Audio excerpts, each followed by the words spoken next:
ERi-TV news broadcast crew and I, Delayed Sahaya, are now ready for your daily news briefing at 10:30 local time. But first, let us catch up with the major headlines. Over 5.7 billion Nakfa dispersed to support families of martyrs. Activities in connection with Martyrs Day conducted.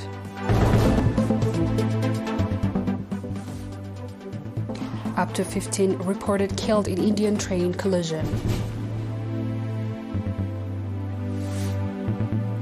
And 6 killed in Ecuador as heavy rains trigger landslides.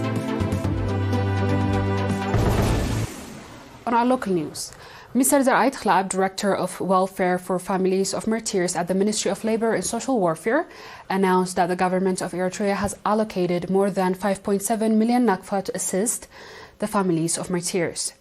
Since 1995, the government began its support by providing each family with 10,000 Nakfa to ensure ongoing assistance to ease life challenge of families of martyrs.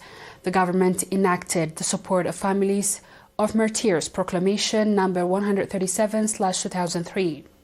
Since January 2004, each martyr's family has received a monthly stipend of 500 Nakfa, totaling over 5 billion Nakfa in disbursement by 2024. Mr. ERi highlighted that the recent efforts have focused on rehabilitating the families of martyrs through various income-generating schemes. Notably, 1,391 spouses of martyrs have received livestock values at approximately 27 million Nakfa, while others have started small-scale businesses. Additionally, vocational training programs has been organized for those engaged in small businesses. He also noted that significant contributions from nationals both within the country and abroad, which have amounted to over 180 million Nakfa, benefiting 21,103 families of martyrs. Mr. ERi commended the collaborative effort of ministries across all the subzones in identifying the families in need, determining the appropriate types of support, and organizing vocational training programs. He emphasized that supporting the families of martyrs should be collective effort and called on every citizen to enhance their participation.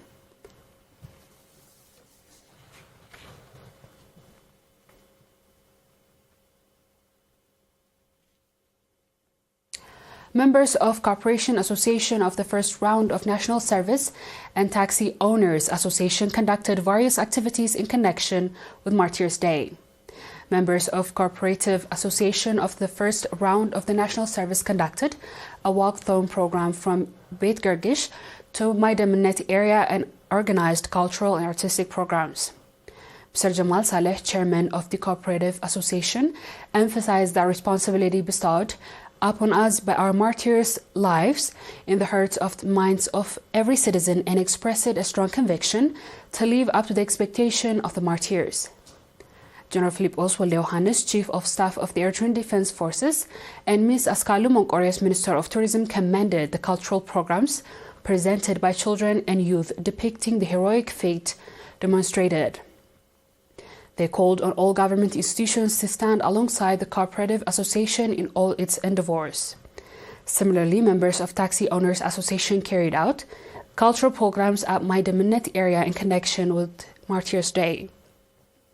Mr. Mangst Ab Gila Mikael, chairman of the association, stated that the program was part of the association's activities being carried out every year in connection with Martyrs Day.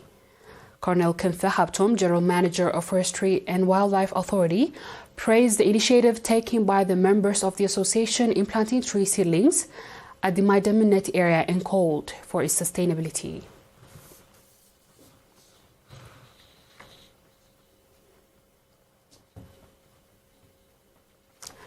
The World Day to Combat Desertification and Drought, observed globally on 17th of June, was marked in Asmara under the theme United for Land, Our Legacy and Our Future.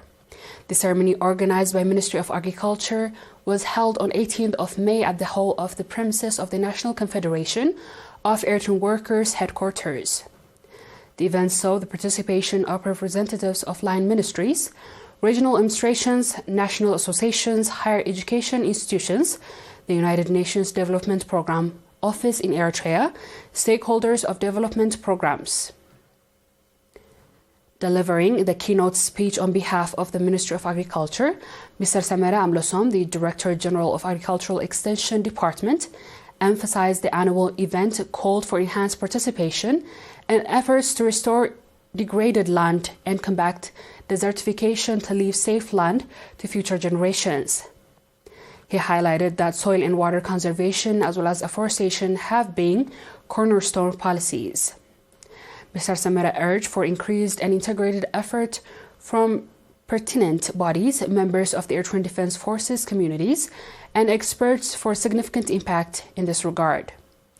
Representing the UNDP office in Eritrea, Ms. Nashida Sattar, the office in charge, noted that the occasion provides an opportunity to discuss and recognize Eritrean human-led solution for adapting its capacity since independence.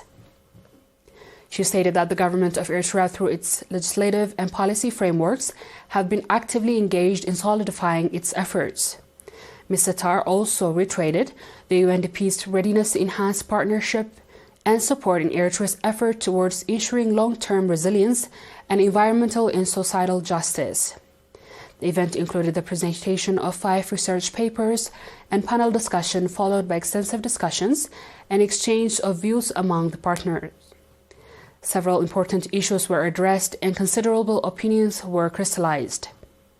Participants discussed the need for emphasized policies and encouraged sustainable inland rather than prohibitive policies, the benefit of adhering to the land tenure system, and promotes communal land protection through the higher sense of ownership, integrating action plan to information system applicable bodies, sharing research results, reinforcing backyard agroforestry activities and traditional agroforestry practices, integrating the National Date Plan Development Program with other programs, determining the action plan for managing the mesquite tree Tamri Musa, and enhancing monitoring capacities throughout the afforestation process and beyond tree planting.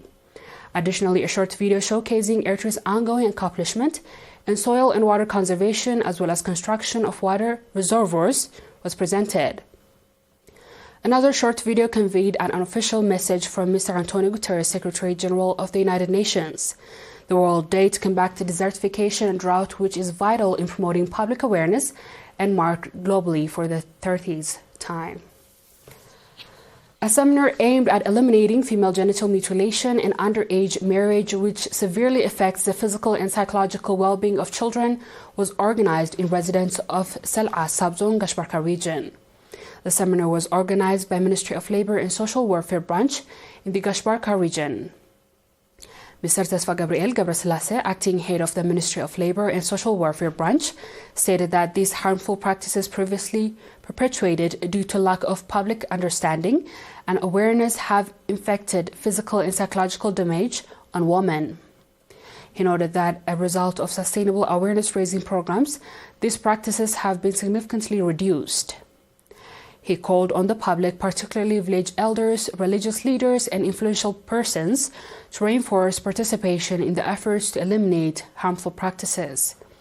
Additionally, a new building for the Ministry of Labor and Social Welfare in Sel'a Sabzon was inaugurated on 10th June in presence of Ms. Lu'ul Gabra, Ministry of Labor and Social Welfare.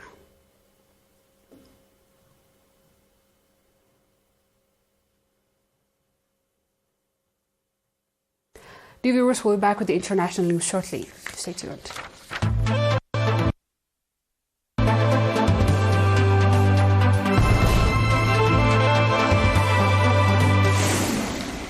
Welcome back.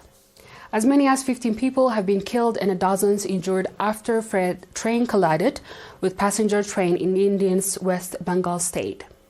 The cargo train hit the Kansian-Singwa Express in Darjeeling district of the eastern state on Monday morning.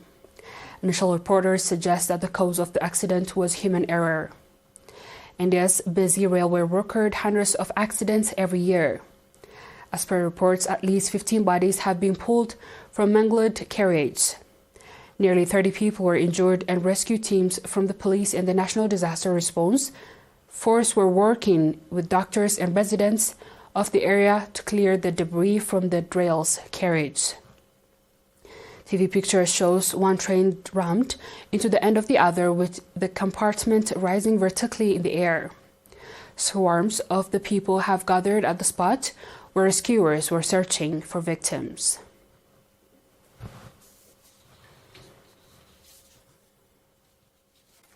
On our last news, at least 6 people have been killed and 19 others injured in Ecuador after heavy rainstorms triggered a landslide.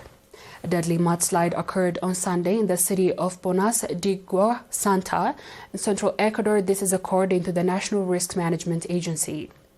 The agency had initially reported more than 30 people were missing, but later said they had been located. Videos and images online showed a flood of mud and debris charging down the landslide's Bonos and surging over the highway. The authorities have mobilized heavy machineries to clear the roads. The mayor of Bonos, Miguel Guevara, urged residents to steer clear treacherous roads and said authorities were racing to clear the area along the northern coast to ease their search for victims.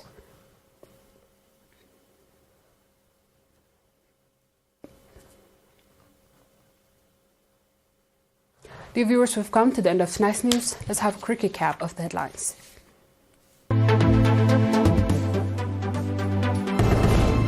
Over 5.7 billion NACFA dispersed to support families of martyrs. Activities in connection with Martyrs Day conducted.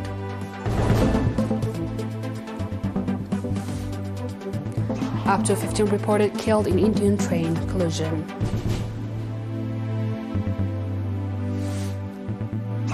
And 6 killed in Ecuador as heavy rains triggers landslides. That wraps up our stories for tonight. Thanks for watching and have a good night.